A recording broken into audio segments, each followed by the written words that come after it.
بسم اللہ الرحمن الرحیم نحمدہ و نصلی علی رسولہ الکریم وبعد اعوذ باللہ من الشیطان الرجیم بسم اللہ الرحمن الرحیم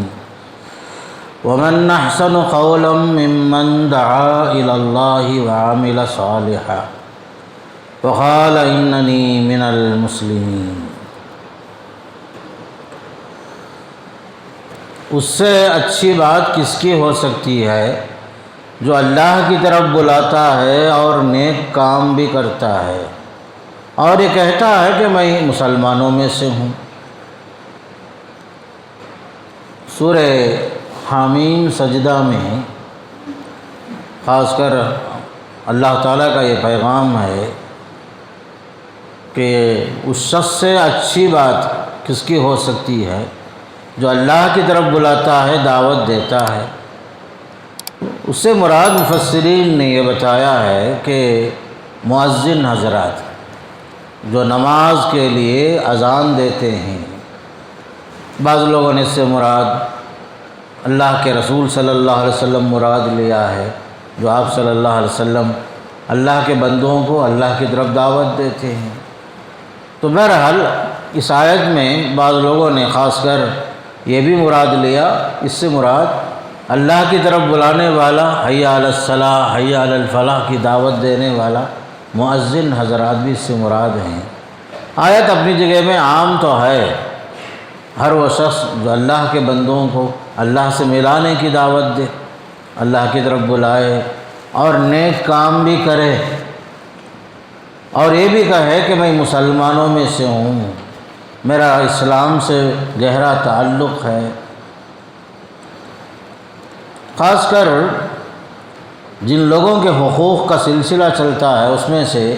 امام اور مؤذن کے حقوق بھی معاشرے کے اندر اس کا علم ہونا، ان کا صحیح معنی میں حق ادا ہونا یہ بھی ضروری ہے۔ اس لیے آج ہم قرآن اور حدیث میں ائمہ اور مؤذنین کے لیے جو فضیلت ہے، ان کا جو مقام اور مرتبہ ہے، یہ جاننے کی ہم کوشش کریں۔ اس لیے کہ عام طور پر معاشرے میں ائمہ کو، مؤذنین کو جو ہے لوگ قدر کی نگاہوں سے نہیں دیکھتے، الا ماشاء اللہ، ورنہ عام طور پر ان لوگوں کے تعلق سے لوگوں کو ان کی فضیلت، ان کا مقام اور مرتبہ کیا ہے نہیں معلوم۔ حدیث میں آتا ہے، اللہ کے رسول علیہ السلام نے فرمایا، المؤذنون اطول الناس اعناقا یوم القیامہ، قیامت کے دن مؤذن حضرات جو ہیں لوگوں میں سب سے زیادہ لمبی گردن والے ہوں گے۔ فرمایا مؤذنین کی گردن جو ہے بہت لمبی ہوگی بول کر حدیث میں آیا، مسلم شریف میں ہے حدیث کہ مؤذنین کی گردنیں بہت طویل طویل ہوں گی، لمبی لمبی ہوں گی۔ فرمایا اس کا مطلب کیا ہے؟ حدیث کا معنی جو ہے محدثین نے یہ بھی بتایا کہ لمبی گردن سے مراد ان لوگوں کا اجر اور ثواب اللہ کے پاس بہت زیادہ ہوگا۔ دیگر اعمال کے مقابلے میں 5 وقت اذان دینا، لوگوں کو نماز کی طرف بلانا، اللہ کے بندوں کو اللہ سے ملانے کی کوشش کرنا، اس وجہ سے یہ کام بہت بڑا ہے، اس لحاظ سے ان کو ثواب بھی بہت زیادہ ملے گا، ایک معنی۔ دوسرا معنی لوگوں نے بیان کیا کہ قیامت کے دن جو ہے صحیح معنی میں جس طرح لوگ جو ہیں گناہوں کی وجہ سے،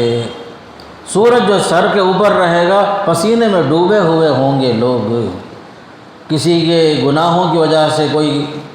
گھٹنے تک ڈوبا ہوا ہوگا، کوئی کمر تک، کوئی گردن تک ڈوبا ہوا ہوگا، لیکن مؤذن حضرات جو ہیں اتنے عظیم لوگ ہوں گے کہ پسینہ جو ہے ان کے گردنوں تک نہیں پہنچے گا، ان کی گردنیں بہت طویل ہوں گی۔ ایک معنی یہ بھی بیان کیا۔ تیسرا معنی لوگوں نے بیان کیا کہ اس سے مراد جو ہے ان کے مقام اور مرتبے کی بلندی کی طرف اشارہ ہے۔ ان کی گردنیں بلند ہوں گی، مطلب یہ کہ ان کی شان بلند ہوگی، ان کا مقام اور ان کا مرتبہ بہت عظیم ہوگا۔ فرمایا اس لیے کہ انہوں نے دنیا کے اندر اللہ کا نام بلند کیا تھا، اشہد ان لا الہ الا اللہ، اللہ اکبر کے ذریعے سے اذان شروع کر کے اللہ اکبر کے ذریعے سے اذان ختم کرتے تھے اور شہادت دیتے تھے اللہ تعالیٰ کے ایک ہونے کی۔ چونکہ ان لوگوں نے اللہ کے لیے اللہ کی شان کو، اس کی آواز کو بلند کیا تھا، اس لیے قیامت کے دن اللہ تعالیٰ ان کے سروں کو بلند کرے گا قیامت کے دن۔ ایک معنی یہ بھی کہ جس طرح انہوں نے 5 وقتہ نمازوں میں سحری کے وقت میں اذان کے ذریعے سے اللہ کا نام بلند کیا تھا، اس لیے قیامت کے دن ان کے سروں کو اللہ بلند رکھے گا فرمایا۔ چوتھا معنی لوگوں نے یہ بیان کیا، حدیث میں یہ بھی آتا ہے اگر لوگوں کو مؤذن کے یا اذان کی فضیلت معلوم ہو جائے، صف اول کی فضیلت معلوم ہو جائے، تو لوگ جو ہیں آپس میں لڑیں گے، کمپٹیشن کریں گے، مقابلہ کریں گے، اس مقام کو پانے کے لیے نوبت یہاں تک آئے گی، قرعہ اندازی ہوگی۔ قرعہ اندازی سے باقاعدہ صف اول میں کون کھڑنا، کسے اذان کا موقع دینا بول کر قرعہ کے ذریعے سے فیصلہ ہوگا، صحیح حدیث میں آتا ہے۔ تو اس کا مطلب یہ ہوا کہ یہ خود کام اتنا بلند ہے، کتنا عظیم الشان ہے کہ لوگ جو ہیں اس مرتبے کو پانے کے لیے قرعہ اندازی کے ذریعے سے آگے بڑھیں گے، لڑیں گے اور مقام پانے کی کوشش کریں گے۔ حضرت عمر فاروق رضی اللہ تعالیٰ عنہ نے فرمایا تھا، اسی طرح عبداللہ بن مسعود سے بھی یہ روایت آئی، حضرت عمر نے کہا لولا الخلافۃ لکنت مؤذنا، اگر خلافت کی ذمہ داری نہیں ہوتی تو میں مؤذن بن کے اللہ کے گھر میں خدمت انجام دیتا۔ چونکہ مجھے خلافت کی ذمہ داری ہے، خلیفہ بنا دیا گیا ہوں، ورنہ میں کیا کرتا، مؤذن بن کر خدمت انجام دیتا۔ ایک طرف تو مؤذن حضرات کی اتنی بڑی فضیلتیں صحیح حدیثوں سے معلوم ہوتا ہے، دوسری طرف ائمہ حضرات، ان کے بارے میں حدیث میں آتا ہے الامام ضامن، امام جو ہے نگران ہے، مسئول ہے، والمؤذن مؤتمن، مؤذن حضرات جو ہیں قابل اعتماد ہوتے ہیں، مؤذن لوگ قابل اعتماد ہوتے ہیں۔ پھر آپ نے دعا فرمائی، اللہ کے نبی صلی اللہ علیہ وسلم نے دعا کی اللہم ارشد الائمہ، اے اللہ اماموں کو رشد و ہدایت نصیب فرما، انہیں ہدایت کے راستے پہ چلا۔ واغفر للمؤذنین، پھر آپ نے دعا کی اے اللہ مؤذنوں کو معاف فرما، درگزر فرما، ائمہ کو جو ہے صحیح راستہ بتا، مؤذنین کو معاف کر دے، بخش دے۔ آپ صلی اللہ علیہ وسلم نے دعا فرمائی۔ یہ حدیث صحیح ہے، ابو داؤد میں ہے۔ مطلب یہ ہے کہ امام جو ہے ضامن ہے، کیا معنی میں؟ امام جو ہے نگران ہے، نمازوں کی پابندی کرنا، نماز کا حق پڑھانا، نبی کا جو کام ہے، وراثت میں جو یہ کام جو ملا ہے ان کو، یہ ذمہ داری نبھانا امام کا یہ معاملہ ہے، اور یہ بہت بڑی ذمہ داری ہے۔ الامام ضامن، امام مسئول ہے، امام نگران ہے، امام کی ذمہ داری بہت بڑی ہے، اور وہ عند اللہ مسئول ہوگا اس کی نماز کے بارے میں۔ پھر آپ صلی اللہ علیہ وسلم نے پوری زندگی امامت فرمائی۔ ائمہ کے لیے شرف کی بات ہے، امامت جو ہے نبی کا کام ہے، اصل میں پیارے نبی علیہ الصلوۃ والسلام جب تک بقید حیات تھے، صحت مند تھے، پوری زندگی آپ نے سفر میں، حضر میں، آخری عمر تک جب تک آپ بیمار نہیں ہو گئے اس وقت تک آپ صلی اللہ علیہ وسلم نے امامت فرمائی۔ بلکہ اللہ کے رسول جو ہیں امام الانبیاء تھے۔ جب بیت المقدس پہنچے اسراء اور معراج کے واقعے میں، آپ نے نبیوں کی امامت فرمائی۔ اللہ کے نبی کو یہ شرف حاصل ہے، تینوں مساجد مقدسہ کے اندر آپ نے امامت فرمائی، مدینے میں بھی، مسجد حرام میں بھی، مسجد اقصیٰ میں بھی۔ امام الانبیاء تھے صلی اللہ علیہ وسلم۔ آپ کا جو مرتبہ، جو مقام ہے، اور آپ کی جو ذمہ داری ہے، منصب نبوت میں اہم ذمہ داری نماز ہے، وہ نماز پڑھانا۔ اللہ کے رسول صلی اللہ علیہ وسلم جب بیمار تھے، آخری دنوں میں نماز نہیں پڑھا سکے، تو آپ نے فرمایا تھا مروا ابا بکر فلیصلی بالناس۔ جب آپ گھر سے باہر نہیں نکل سکے، بیمار تھے، تو فرمایا کہ ابو بکر رضی اللہ عنہ کو حکم دو کہ وہ نماز پڑھائیں۔ بولے اللہ کے رسول صلی اللہ علیہ وسلم کی وفات جب ہو گئی، آپ کے بعد خلیفہ کون ہے اس میں اختلاف ہوا، تو اس وقت صحابہ نے یہی فیصلہ کیا، جس شخص کو اللہ کے رسول نے اپنی زندگی میں امامت کے لیے اپنا خلیفہ اور اپنا نائب کے طور پر امامت کا حقدار قرار دے کر نماز پڑھانے کا حکم دیا تھا، وہی شخص ہمارے دنیاوی کاموں کے لیے، دنیاوی امور کے لیے بھی وہی خلیفہ ہو سکتے ہیں، بول کر بالاتفاق سب نے حضرت ابوبکر صدیق رضی اللہ عنہ کو خلیفہ مقرر کر لیا، منتخب کر لیا تھا۔ تو حضرت محمد صلی اللہ علیہ وسلم جو ہیں امام الانبیاء تھے، یہ کام جو ائمہ حضرات جو امامت کرتے ہیں یہ نبیوں کی وراثت ہے، منصب نبوت ہے، یہ منصب نبوت ہے، منصب خلافت ہے۔ خلیفہ جب تک تھے ابوبکر، عمر، عثمان، علی رضوان اللہ علیہم، جب تک خلیفہ رہے یہی لوگ نماز پڑھاتے رہے۔ حضرت عمر کی شہادت بھی جو ہوئی نماز میں، فجر کی نماز جو پڑھا رہے تھے، اس وقت جو ہے ایک ظالم نے نماز کی حالت میں آپ کو خنجر مار دیا تھا۔ حضرت علی رضی اللہ عنہ کی بھی شہادت ایسے ہوئی تھی۔ تو نبی اور خلفاء، انبیاء علیہ السلام کے نبی کے بعد خلیفہ کی بھی ذمہ داری امامت کا کام، امامت کا فریضہ انجام دینا، خطبہ دینا، جمعہ قائم کرنا، یہ ساری ذمہ داریاں جو ہے نبی کی ذمہ داری تھی۔ اسی لیے آپ صلی اللہ علیہ وسلم نے امام کی اہمیت کو بتاتے ہوئے بتایا، انما جعل الامام لیؤتم بہ،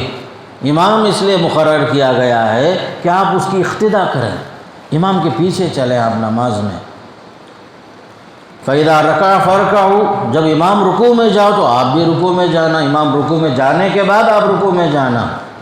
وَإِذَا رَفَعَ فَارْفَعُوا، جب امام رکوع سے سر اٹھائے آپ اس کے بعد سر اٹھانا۔ وَإِذَا صَلَّى جَالِسًا، جب وہ بیٹھ کر نماز پڑھائے فَصَلُّوا جُلُوسًا، تو تم بیٹھ کر نماز پڑھو۔ یہ جو حدیث ہے،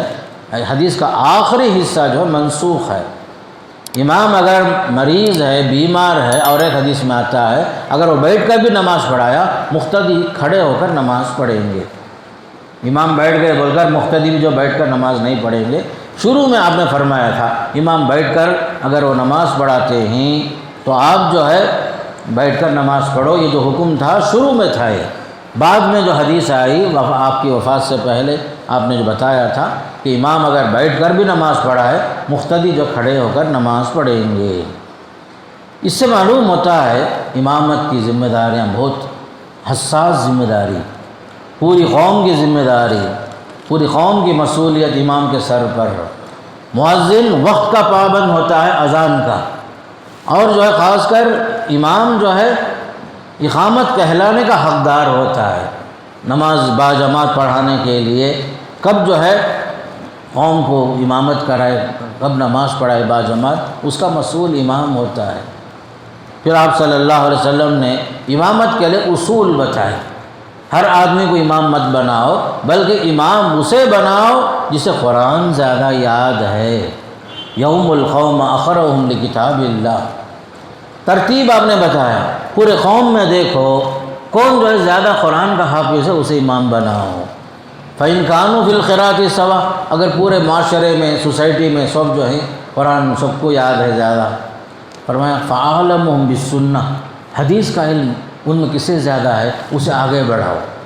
اگر جو ہے سب کو حدیث کا بھی علم زیادہ ہے، سب لوگ جانتے ہیں حدیث بھی، فرمایا اقدمہم ہجرتاً، ان لوگوں کو آگے بڑھاؤ جنہوں نے دین کے لیے ہجرت کا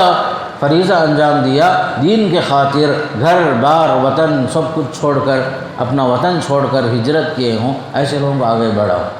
اگر لوگ جو ہجرت میں بھی جو سب برابر ہیں، قرآن کے حافظ ہونے میں برابر، حدیث کا علم ہونے میں برابر، ہجرت میں برابر ہیں، آخری سٹیج یہ ہے اکبرہم سنن، فرمایا صلی اللہ علیہ وسلم۔ اگر ایسی صورت ہے تو چوتھی صورت ایسا کرو جس کی عمر بڑی ہے اس کو آگے بڑھاؤ۔ اسلام نے خاص کر کے اصول اور ضابطے بتائے، بلکہ صحابہ کے زمانے میں ایسا ہوتا تھا کہ بعض لوگ جو ہیں قبیلہ مسلمان ہو جاتے تھے، آپ صلی اللہ علیہ وسلم کے پاس رہ کر ٹریننگ حاصل کر کے جاتے تھے، چند صورتیں یاد کر کے نماز کے احکام سب واقف ہو کر جاتے تھے۔ تو آپ صلی اللہ علیہ وسلم اس وقت بول کے بھیجتے تھے، جاؤ بھائی اپنے قوم میں جس کو قرآن زیادہ یاد ہے وہ جو امامت کرے، تم میں سے کوئی امام اذان دے، اور تم میں سے جس کو قرآن یاد ہے وہ جو باقاعدہ کیا کرے، نماز پڑھائے بولتے تھے۔ حضرت عمر ابن سلمہ ایک صحابی تھے، چھوٹے صحابی، کم عمر، نابالغ، وہ فرماتے ہیں کہ ہمارے بستی والے سب سے آخری میں مسلمان ہوئے، بہت سارے لوگ جو ہے مسلمان ہو گئے، ہمارے بستی والے جو ہے آخری میں مسلمان ہوئے۔ لوگ جو جو اسلام قبول کر کے آتے جاتے تھے ہمارے بستی سے گزرتے تھے، قرآن وہ لوگ پڑھتے تھے، میں سنتا تھا، سن کر بہت کچھ یاد کر لیا تھا میں۔ ہماری بستی والے، ہمارا قبیلہ جب مسلمان ہوا اس وقت جو ہے دیکھا گیا کسے قرآن زیادہ یاد ہے، تو مجھے ہی قرآن زیادہ یاد تھا۔ تب آپ صلی اللہ علیہ وسلم نے فرمایا کہ جن کو قرآن زیادہ یاد ہے ان کو نماز پڑھانے کے لیے آگے بڑھاؤ۔ قوم نے مجھے آگے بڑھایا۔ سنو، حدیث میں آتا ہے، کوئی قصہ کہانی نہیں، عمر بن ابی سلمہ کہتے ہیں مجھے نماز کے لیے آگے بڑھایا۔ حضرت عمر بن ابی سلمہ نماز پڑھانے آگے بڑھائے، غریبی کا زمانہ، سطر جو ہے چھپتا کم تھا، کپڑے چھوٹے تھے، چادر پہنتے تھے وہ زمانے میں، سطر جو ہے محفوظ نہیں رہتا تھا، بیچارے رکوع میں جاتے، سجدے میں چلے جاتے، پیچھے عورتیں رہتی تھیں، تو عورتوں نے نماز کے بعد کہا ستروا امامکم، بھائی آپ کے امام کا سطر کھل رہا ہے، امام کے لیے اچھا کپڑے کا انتظام کرو، ان کے سطر کو ڈھانکو، ایسا بولے۔ تو عمر بن ابی سلمہ کہتے ہیں وہ زمانے میں سب مل کر چندہ کر کے کچھ کپڑا انتظام کر کے عمر بن ابی سلمہ کو دیے، تو کہتے ہیں مجھے اس زمانے میں اتنی خوشی حاصل ہوئی، زندگی میں کبھی اتنی خوشی حاصل نہیں ہوئی۔ یاد رکھو وہ زمانہ جو غریبی کا زمانہ، کپڑے بہت کم تھے، خود اللہ کے رسول صلی اللہ علیہ وسلم کے پاس بھی 2-3 جوڑے سے بڑھ کو نہیں تھے، ایک شاندار جو ہے ایک کپڑا رہتا تھا، جمعہ میں، عیدین میں، استقبال وفود کے لیے پہنتے تھے، ورنہ 2 چادریں ہی زیادہ تھی آپ صلی اللہ علیہ وسلم کے پاس، اسی میں کبھی منی کا خطرہ بھی لگ جاتا تھا، اسی کو دھو کر اسی کو پہن کر بھی آپ صلی اللہ علیہ وسلم نماز پڑھاتے تھے، یہ حالت تھی۔ تو بتانے کا مقصد یہ ہے عمر بن ابی سلمہ ایک نابالغ بچے تھے، ان کے پیچھے بڑی بڑی جماعت، بڑی عمر والے حضرات سب نماز پڑھتے تھے۔ تو اس زمانے میں عمر بن ابی سلمہ نے قوم کی امامت کی، فرض نماز ہے، حالانکہ ان پر نماز فرض نہیں تھی، اس سے خود ایک مسئلہ ثابت ہوتا ہے جس پر نماز فرض نہیں اس کے پیچھے نماز پڑھنا بھی جائز ہے، ان لوگوں کو جن کی نماز فرض ہو چکی ہے، سمجھ رہے ہیں بات؟ جس کی نماز خود اس کے اوپر فرض نہیں ہے، اب اس کے پیچھے جو ہے جو بالغ حضرات ہیں جن پر نماز واجب ہو گئی بلوغت کے بعد، وہ لوگ اس کے پیچھے نماز پڑھ سکتے ہیں۔ یہ سب چیزیں ہی مسائل یاد رکھو۔ پھر آپ صلی اللہ علیہ وسلم نے یہ بھی فرما دیا، دیکھو امامت کا مسئلہ اتنا آسان نہیں ہے، امامت کا مسئلہ اتنا آسان بھی نہیں ہے۔ فرمایا وَإِنْ أَصَابُوا فَلَكُمْ وَلَهُمْ وَإِنْ أَخْطَأُوا فَعَلَيْهِمْ وَلَكُمْ، اگر امام صحیح نماز پڑھا دیا اسے بھی ثواب، آپ کو بھی ثواب، آپ کی بھی نماز قبول ہو گئی، ان کی بھی نماز قبول ہو گئی۔ اگر امام صحیح معنی میں پوری طرح جو ہے احکامات کا، نماز کے ارکان کا، واجبات کا، دعاؤں کا، خضوع کا سب لحاظ کر کے صحیح پڑھا دیے، ان کو بھی ثواب، آپ کو بھی ثواب۔ وَإِنْ أَخْطَأُوا، اگر امام سے غلطی ہو رہی ہے، امام صحیح معنی میں بہت ساری چیزوں میں غلطی کر رہا ہے، فرمایا فَعَلَيْهِمْ وَلَكُمْ، وہ وبال اس امام پر ہے جو غلطی کر رہا ہے، اس کا بھی وبال، اس کا بھی گناہ، قوم کا بھی وبال اس کے سر پر، لیکن جو تم لوگ جو اس کے پیچھے نماز پڑھتے ہو وَلَكُمْ، آپ کی نماز تو ہو جائے گی۔ امام اگر غلطی کر رہا ہے، غلط سلط نماز پڑھا تھا، قرآن صحیح پڑھتا نہیں ہے، تجوید کی غلطیاں کر رہا ہے،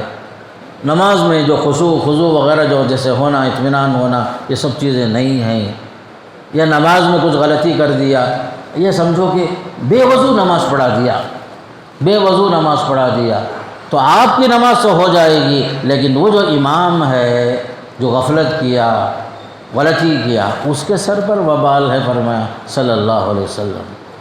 امامت کا مسئلہ بڑا نازک مسئلہ، بڑی اہم ذمہ داری ہے۔ پھر اور ایک حدیث میں اللہ کے نبی فرماتے ہیں صلی اللہ علیہ وسلم، ثلاثۃ، 3 آدمی ایسے ہیں ان کی نماز قبول نہیں ہوتی، اور ان کی نماز ان کے سر کے اوپر سے بھی جو ہے نہیں چڑھتی۔ فرمایا 3 آدمی ہیں، وہ امام تو ہیں، ان کی امامت جو ہے فائدہ مند نہیں، اللہ قبول نہیں کرتا، اور ان کی نماز سر کے اوپر سے جاتی بھی نہیں۔ کیوں؟ مثال کے طور پر رجل ام قوما وهم له کارہون، ایک امام صاحب ایسے ہیں لوگ ان سے نفرت کر رہے ہیں، لوگ پسند نہیں کر رہے ہیں، ان کی شرعی اعتبار سے کسی خاص غلطیوں کی وجہ سے، کسی خاص عذر کی وجہ سے قوم ناپسند کر رہی ہے، وہ امامت کرتے جا رہا ہے۔ کتنی بڑی وعید دیکھو۔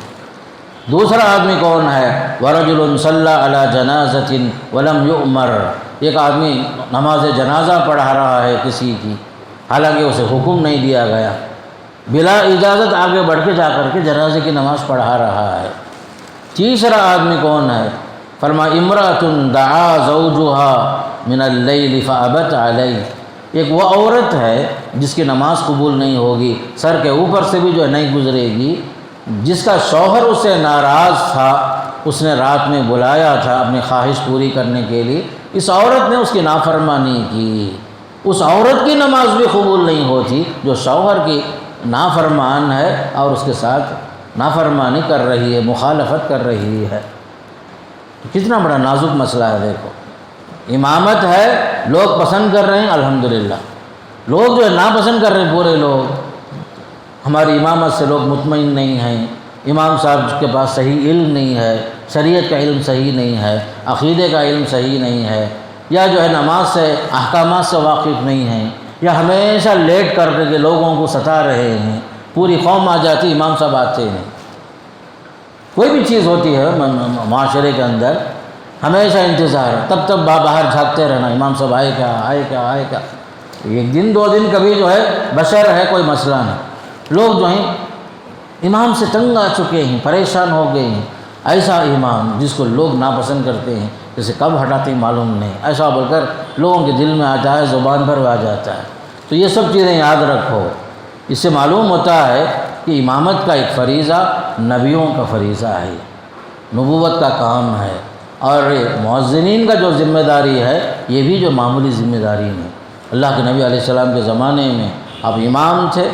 حضرت بلال حبشی مؤذن تھے، عبداللہ ابن ام مکتوم مؤذن تھے، اور اس زمانے میں ابو محذورہ اور ایک صحابی تھے، وہ بھی مؤذن تھے۔ پھر آپ صلی اللہ علیہ وسلم کے زمانے کے بعد جب حضرت عثمان غنی رضی اللہ تعالی عنہ جب خلافت پر آئے، باقاعدہ حضرت عثمان نے ائمہ کے لیے، مؤذنین کے لیے، سب کے لیے جو ہے باقاعدہ بیت المال سے تنخواہیں جاری فرمائی باقاعدہ۔ تو بعض روایتوں میں یہاں تک آتا ہے، جامع الصغیر کی روایت آئی، اکرموا حملۃ القرآن، جو قرآن کے حافظ ہیں، قرآن کے جو حفاظ ہیں ان کی عزت کرو، احترام کرو۔ فمن اکرمہم فقد اکرمنی، جس نے حافظ قرآن کی عزت کی گویا کہ اس نے میری عزت کی، فرمایا صلی اللہ علیہ وسلم۔ تو حفاظ قرآن، ائمہ دین، قوم کی امامت کرنے والے، مسجد کی خدمت کرنے والے مؤذن حضرات، یہ سب جو ہیں قابل تعظیم ہیں، قابل تکریم ہیں، اور یہ لوگ جو ہیں پوری زندگیاں مسجد کے لیے وقف کر رہے ہیں، بہت بڑی چیز ہے میرے دوست۔ مثال کے طور پر جو ہے ایک مؤذن کا کام دیکھو، آپ کو پوری ذمہ داری اپنے گھر کی چھوڑ کر کے پوری طرح جو ہے 5 وقتہ اذان سے پہلے مسجد میں حاضر ہونا، سحری کی جلدی ختم کر کے وقت ختم ہونے سے پہلے اگر اذان کی ذمہ داری نبھانا، اس لیے کہ سارے لوگ جو ہیں اس کے اذان کے انتظار میں رہتے رمضان میں۔ افطاری کا معاملہ ایسا ہی، وقت پر اذان دینا کتنی بڑی نازک ذمہ داری رہی تھی، 5 وقتہ ذمہ داریاں۔ اور امامت کا معاملہ ایسا ہے کہ ہر آدمی امام نہیں بن جاتا، باقاعدہ جو ہے مدارس میں پڑھتے ہیں، حافظ ہوتے ہیں، سند یافتہ ہوتے ہیں، 10 سال 12 سال پڑھ کر کے باقاعدہ قوم کی امامت کرتے ہیں۔ تو قوم کو چاہیے کہ ایسے لوگوں کی عزت کرے، احترام کرے، مسجد کے خادم ہیں، مسجد کے خادم ہیں، اس لحاظ سے ہمارے دلوں میں احترام ہونا اپنے امام کے لیے، اپنے مؤذن کے لیے۔ خواہ اماموں پر تنقید کرنا اچھی چیز نہیں، وہ بھی بشر ہے، اسے غلطی ہوگی، میں نہیں بول رہا ہوں، بشر ہے، کبھی چھوٹی موٹی غلطی ہو گئی، کبھی جو ہے ضرورت پر نہیں آ سکے بیچارے، تو اسے جو ہے معذور سمجھنا، عذر سمجھنا۔ آپ یاد رکھو امام اور مؤذن کی جو ڈیوٹی ہے کسی بھی مسجد میں کہیں ایسا نہیں ہے کہ ہفتے میں ان کے لیے کوئی چھٹی مقرر ہو، مہینے میں 3 دن کی چھٹی کہیں ہو کسی امام اور مؤذن کے لیے، کہیں بھی نہیں رہتا۔ اللہ کہ خود بیچارہ کبھی ضرورت پر 1 دن 2 دن کام سے لے لیا، ورنہ جو قانونی حساب سے جس طرح اساتذہ کے لیے، کام کرنے والوں کے لیے، آفسوں میں کام کرنے والوں کے لیے جیسے چھٹیاں ہوتی ہیں، ویسے ائمہ اور مؤذنین کے لیے کوئی چھٹی نہیں ہوتی۔ پوری زندگی سال بھر یہ لوگ خدمت انجام دیتے ہیں، آپ کو معلوم ہے۔ اس طریقے سے جب یہ لوگ خدمت انجام دے رہے، کبھی ذرا تاخیر ہو گئی برداشت کر لینا، موضوع نہیں بنانا، امام کی شان میں گستاخی نہیں کرنا، تنقیدیں نہیں کرنا، مؤذن کو حقیر نہیں سمجھنا۔ خاص کر معاشرہ جو ہے ان لوگوں کو جو ہے وہ مقام نہیں دیتا جو دینا چاہیے۔ آپ کا جنازہ جو ہے یہی لوگ پورا ذمہ داری سنبھالتے، آپ کے گھر میں خوشیوں میں نکاحوں میں یہ سب سے پہلے یہی لوگ رہتے، آپ کے دینی مسائل حل کرنا ہو یہی لوگ، آپ کے بچوں کا نام رکھنا ہو انہی کے سے آپ لوگ مشورہ لیتے ہیں۔ آپ جو ہے ان کو مسئول بنا کر، ذمہ دار بنا کر، آگے بڑھا کر پوری زندگی ان کے پیچھے نماز پڑھتے ہیں، ان کا احترام باقی رکھنا۔ یہ جو مساجد ہیں میں پہلے بتایا ہوں بیت اللہ الحرام کی برانچز ہیں، مسجد حرام کی برانچز ہیں یہ، وہاں کا خادم اور وہاں کا خادم تقریباً ایک ہی ہے میرے دوستو۔ جو مسجد حرام میں خدمت انجام دے رہا ہے، ایک جھوپڑی والی مسجد میں خدمت انجام دے رہا ہے، دونوں برابر ہیں، عزت میں، احترام میں ہیں۔ ان کی بھی جو ہے ضرورتیں ہوں گی، ان کے بھی جو ہے حالات ہوں گے، اس لیے کبھی بھی ضرورت کے تحت کبھی تاخیر ہو گئی، کبھی رخصت لے لی، کبھی چھٹی لے لیے، کبھی جو ہے ضرور نظر نہیں آئے، اسے موضوع بنا کر فتنے کا ذریعہ نہیں بنانا۔ یاد رکھو علماء کے پیچھے پڑھنا، ائمہ کے پیچھے پڑھنا، مؤذنین کے پیچھے پڑھ کر ان کے پیچھے تنقیدیں کرنا، بات بنانا اچھی چیز نہیں ہے، اس لیے کہ یہ سب جو ہیں اللہ کے گھروں کی خدمت گزار ہیں۔ ہماری قوم کا حال دیکھو، مساجد تو آج کے زمانے میں لاکھوں میں نہیں کروڑوں میں بھی بن رہے ہیں، میناروں کا حال دیکھو کیا زبردست، کیا شان کے ساتھ لاکھوں روپے کے مینارے بن رہے ہیں۔ میں جو ہے گجرات گیا تھا، گجرات میں ہانسوٹ گیا تھا، ایک عورت نے، افریقہ کی ایک عورت نے مسجد بنایا ہے، وہ مسجد کے داخل ہونے کے ساتھ پارک ہے، دائیں ادھر بھی خوبصورت چمن ہے، ادھر بھی خوبصورت چمن ہے، پھر اس کے بعد وضو خانہ ہے، پھر اس کے بعد مسجد کا جو مدخل ہے، صحن ہے، اس کی جو خوبصورتی ہے، میں جو ہے زبان سے بولوں تو آپ کو سمجھ میں نہیں آئے گا، اگر تصویر بتاؤں تو آپ لوگ سمجھیں گے، شاندار سے شاندار، بلکہ پوری مسجد سنگ مرمر سے بنائے ہیں، پورے مسجد کے اندر قرآن کی آیتیں کتبہ کیے ہیں، اور ممبر جو اتنے شاندار، محراب اتنا شاندار، یہاں تک کہ امام کا جو ممبر ہے وہ بھی مرمر سے بنائے ہیں، اس کے اوپر رحل بنائے ہیں سنگ مرمر کو تراش کر کے، قرآن کی آیتیں یہاں سے وہاں تک، مسجد نبوی میں جو حالت ہے قرآن کی آیتیں اس طرح لکھیں ہیں، ویسا جو ہے پورا قرآن کو جو ہے مسجد میں لکھ دیے ہیں یہاں سے وہاں تک، ایسی شاندار سے شاندار مسجد ہے، کمپٹیشن پر کمپٹیشن، اگر لوگوں نے اس زمانے میں لاکھوں میں بنایا تو آج لوگ کروڑوں میں بنانے تیار ہیں۔ مساجد بنانے میں بھی، اور خاص کر جو مساجد کا ڈیکوریشن ہے، یہ قیامت کی علامت ہے۔ حدیث میں آتا ہے اللہ کے نبی علیہ السلام نے فرمایا کہ قیامت سے پہلے مساجد جو بنائیں گے ڈیکوریشن بہت ہوگا، اس میں سادگی نہیں ہوگی، نقش و نگار بہت ہوں گے۔ حدیث میں آتا ہے اللہ کے نبی علیہ السلام، تقریباً دیکھو مختلف جگہوں میں شاندار، یہ تو کچھ بھی نہیں ہے، ہماری یہ مسجد ہے ہمارے بستی کی، بعض جگہوں میں شاندار سے شاندار بناتے جا رہے ہیں، لیکن بنانے کے بعد دیکھو وہ مساجد کے ائمہ کی تنخواہیں کیا حال ہیں، وہ مؤذن کی تنخواہوں کا حال کیا ہے، لاکھوں کروڑوں روپے بلڈنگ میں تو لگے ہیں، وہ مؤذن کی تنخواہ جو ہے 7,000 8,000 10,000 سے زیادہ نہیں ہوتی، اور امام کی تنخواہ 12,000 سے لے کر 15,000 کے اوپر کراس نہیں کرتی۔ گویا کہ وہ امام اور مؤذن انسان نہیں ہیں، زمانہ خدمت کرو، 30 سال خدمت کرو، 40 سال خدمت کر کے وفات بھی ہو جائے، اس امام کا کوئی حق بھی نہیں ہوتا، جماعت کی طرف سے، ذمہ داروں کی طرف سے کچھ بھی نہیں ہوتا، نہ اس کے لیے نہ اس کے بچوں کے لیے کوئی چیز اعزاز بھی نہیں چاہیے۔ تنخواہیں معمولی، سال گزر جاتے، تنخواہ بڑھتی نہیں، جبکہ ہمارے کمپنیوں میں دیکھو، اسکولوں میں دیکھو، ہر جگہ جو ہے 5%، 10%، 20% سالانہ تنخواہیں بڑھائی جاتی، بی اے کے نام سے، مختلف ناموں سے تنخواہیں بڑھائی جاتی، لیکن مساجد کے جو خدام ہوتے ہیں ان کی تنخواہیں نہیں بڑھتی، الا ہے کہ بار بار یاد دلاؤ، پھر اس کے بعد وہ حالت۔ تو ہماری قوم جو ہے مساجد بنانے میں تیز ہے، لیکن اس کے خادموں کے ساتھ جو سلوک ہے، جو رویہ ہے، ان کو انسان سمجھتے ہی نہیں ہم لوگ۔ آج کے زمانے میں 10-15 ہزار میں کس کا جینا چلتا بھائی؟ کیا مہنگائی کم ہے؟ کیا گیس سلنڈر کم ہے؟ کیا آج بھی کوئی جو ہے لکڑیوں کے ذریعے سے چولہا جلاتا ہے؟ کیا امام اور مؤذن کے بچے نہیں ہوتے؟ کیا ان کی تعلیم کے اخراجات نہیں ہوتے؟ یہ 10-15 ہزار میں کون سا جو ہے جینا چلتا آج کے زمانے میں؟ ذرا سوچ کر دیکھیے۔ میں اس لیے بول رہا ہوں، تقریباً ہمارے مختلف علاقوں کا میں دورہ کیا ہوں، دیکھا ہوں، بعض ائمہ حضرات 3 وقت کی امامت کر رہے ہیں، ان کی تنخواہ 5,000 بھی ہے۔ ایک صاحب زمانہ تک امامت کیے، 6,000 تنخواہ تھی، چھوڑ کر نکل گئے بیچارے۔ بعض کی تنخواہیں آج بھی 5,000، مؤذن کی تنخواہ 7,000۔ کیا بھائی؟ نہیں، وہ امام صاحب جو ہے اسکول میں بھی پڑھاتے نا، اسے ہمیں وہاں تنخواہ دیتے نا۔ یہ کیا حساب تمہارا؟ امامت کر رہا ہے اس کا الگ تنخواہ ہے، مؤذن وہ تدریس کا کام کر رہا ہے اس کا الگ تنخواہ ہے، دونوں کو دیکھ کر کے، دونوں کو ملا کر کے حساب ہے، نعوذ باللہ۔ پھر دیکھو قرآن حدیث کی باتیں، دلیل، لیکن امام اور مؤذن کے ساتھ کیا سلوک ہے؟ کچھ بھی نہیں۔ ہماری قوم کا حال دیکھو، اماموں کے ساتھ ایسا برا رویہ، تنخواہیں معمولی، سالوں میں اضافہ بھی نہیں ہوتا، اور وہی 15,000 پوری زندگی وہ بیچارہ مؤذن اسی میں رہنا۔ اچھے سے اچھے امام بھی ہونا، مسجد شروع کرنے سے پہلے ایسے کنڈیشن گویا کہ کعبے کا امام ہونا، سدیس کی پورے شرائط یہاں ہونا، قرات بڑی بالکل سدیس کی طرح پڑھنا، خطبہ جو ہے بالکل سعود شرعین کے انداز میں خطبہ دینا، آواز بڑی پیاری رہنا، قاری عبدالباسط کے انداز میں، پورے کنڈیشن۔ تنخواہ کیا؟ حسب لیاقت ہمیں ضرور دیں گے انشاءاللہ۔ کیا قوم ہماری دیکھو، اللہ کے گھروں میں خدمت کرنے والوں کے ساتھ کیا برا سلوک ہے۔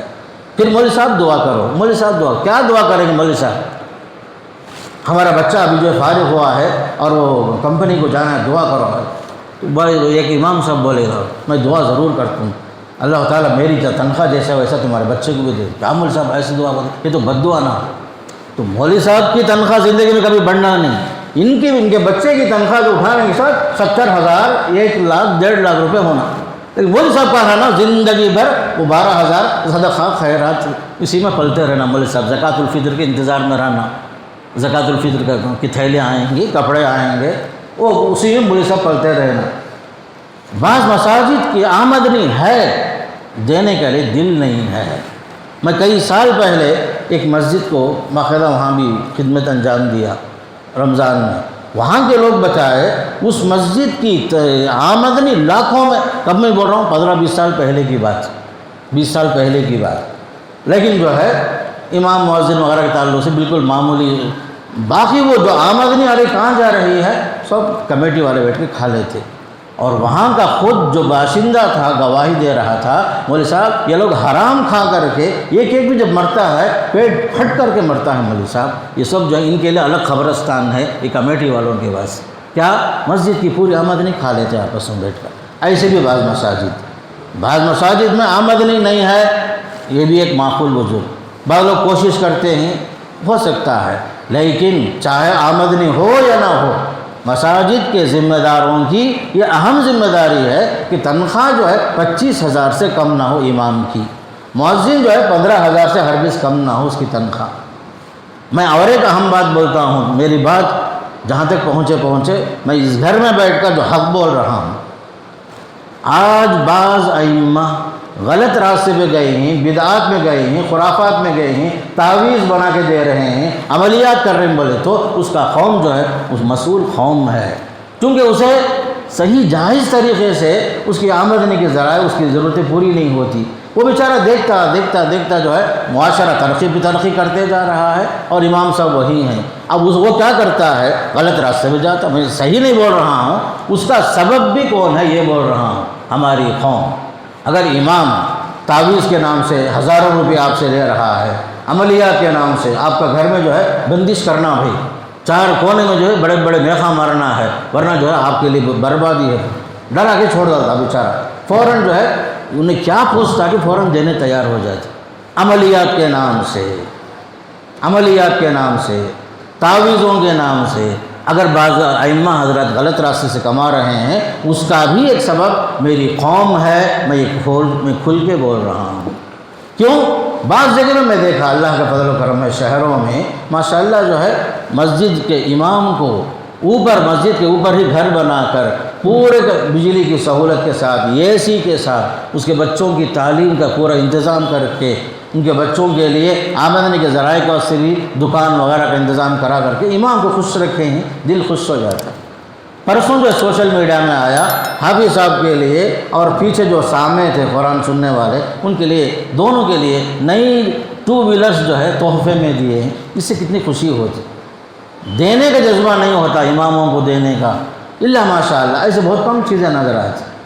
تو ہمارے جو قوم کو چاہیے اماموں کو خوش رکھو، مؤذنوں کو خوش رکھو، یہ اللہ کے گھر کے خدمت گزار ہیں، آپ کے گھر کے نہیں ہیں، اتنا یاد رکھو۔ یہ گھر اللہ کا گھر، اس کا خادم جب تک خوش نہیں رہے گا، وہ نماز بھی پڑھائے گا تو اس کے نماز میں کون سا خوش و خضوع آئے گا؟ وہ اپنے گھریلو مسائل اور پریشانی میں تو رہے گا۔ بعض ائمہ جو ہے بیچارے مؤذن 30 سال 40 سال خدمت کر کے جب وہ الوداع ہوتے ہیں تو ایک اماؤنٹ بھی ہم لوگ نہیں دیتے اسے۔ واقعہ ہونا چاہیے جماعت کی طرف سے، جس طرح جو گورنمنٹ میں اس کے لیے جو ہے گریجویٹی ہوتی، فلاں ہوتی، پنشن کا انتظام وغیرہ ہوتا، تو ہماری قوم کے اندر یہ بھی ہو کہ امام اگر اتنے سال خدمت کر کے الوداع ہو رہا ہے تو اس کے باقاعدہ ایک اماؤنٹ دینا چاہیے، خوش کرنا چاہیے اسے۔ کئی لوگ بیچارے خدمت کر کے ہٹ بھی گئے، 1 سال تک ہم لوگ نہیں اڑا سکے، 1 سال نہیں اڑا سکے ہم لوگ، ان سے خدمت لیے 30 سال 40 سال ائمہ حضرات خدمت انجام دیے، مؤذن حضرات خدمت انجام دیے۔ ذرا سوچ کے دیکھو، میں تو بول رہا ہوں،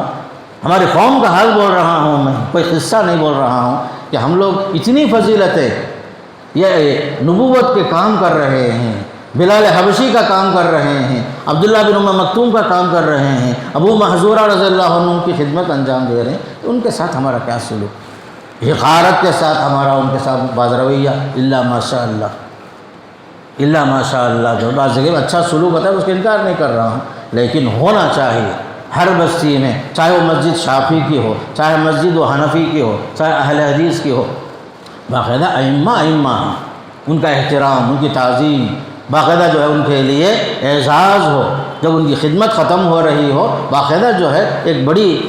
امانت کے ساتھ باقاعدہ وہ جو ہے اعزاز کے ساتھ ان کو سینڈ آف کرنا چاہیے۔ یہ ہماری قوم میں یہ سب کمی ہے میرے دوستو، خاص کر موجودہ حالات کے اندر مدارس سے بہت سارے طلبہ فارغ ہو رہے ہیں، علماء بن رہے ہیں، کیوں جو امامت کے لیے آگے نہیں بڑھتے ہیں؟ ایک وجہ یہ بھی کہ قوم کے اندر تنقید کرنے والے زیادہ، تعمیر کا کام نہیں ہوتا، ہر بات میں جو ہے کوئی نہ کوئی نقطہ نکال کر کے وہ امام کو پریشان کرنا، اس وجہ سے بہت سارے ہمارے فارغین جو ہیں مساجد سے دور بھاگتے۔ مساجد میں کون رہتے ہیں آخر کار؟ جو 4 سال پڑھے، 5 سال پڑھے، جو انکمپلیٹ ہیں، جو ڈگری ہولڈر نہیں ہیں، ایسے لوگ خدمتیں وہاں انجام دے رہے ہیں۔ جو آدمی ڈگری ہولڈر ہے اس کی جیسے عزت ہونا اسے نہیں ہوتی ہمارے معاشرے میں، اس وجہ سے بھی ہماری نئی نسل مساجد میں خدمت کرنے میں پیچھے ہٹتی ہے۔ پہلی بات معقول تنخواہ نہیں ہوتی، دوسری طرف احترام میں کمی ہوتی ہے، تنقیدوں کا جو ہے باقاعدہ جو مسلسل بوچھاڑ ہوتا ہے ان کے پیچھے، یہ سب مسائل بہت ہیں۔ اس لیے میرے دوستو خاص کر بتانے کی ضرورت یہ ہے کہ ہم علماء کی عزت کریں، ائمہ کی عزت کریں، ان کا احترام کریں، اور باقاعدہ جو ہے ان کا جو حق ہے خاص کر مادی اعتبار سے، تنخواہوں کے اعتبار سے، ان کا جو بھی حق ہے یہ سب خوشی کے ساتھ ادا کرنا۔ ائمہ کے پیچھے بات کرنا بہت آسان ہے، لیکن ان کا جو کام ہے آپ 2 دن 3 دن کر کے دیکھو، 5 دن کے لیے کر کے دیکھو۔ مؤذن کا جو کام ہے صرف 1 دن آپ ذمہ داری قبول کر لو کہ 5 وقتہ آپ آ کر کے وقت سے پہلے حاضر ہو کر اذان دیں گے، ذرا کر کے دیکھو، معلوم ہو جائے گا آپ لوگوں کو۔ اس لیے خاص کر یہ جو حالات ہیں ہمارے پاس معاشرے کے اندر، 15,000 سے زیادہ تنخواہ دینے کا سوال ہی نہیں، یا بھی جو ہے اگر وہ بیچارہ کوئی اور خدمت انجام دے رہا ہے تو فوراً اس کی تنخواہ میں کم کرنے کی کوشش، یہ سب اچھی چیز نہیں ہے۔ معاشرے میں آپ جو ہے دیکھ رہے ہیں مختلف کاموں کے لیے تعلیم یافتہ لوگ جو ہیں، کتنی زندگیاں وہ لوگ جو ہیں علم کے راستے پہ لگائے، ڈگری حاصل کیے، لاکھوں روپے کما رہے ہیں، لیکن بیچارہ امام اور مؤذن وہیں رہتا۔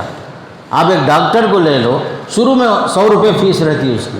ذرا دن کے بعد 200، اس کے بعد 300، اس کے بعد 500 روپے،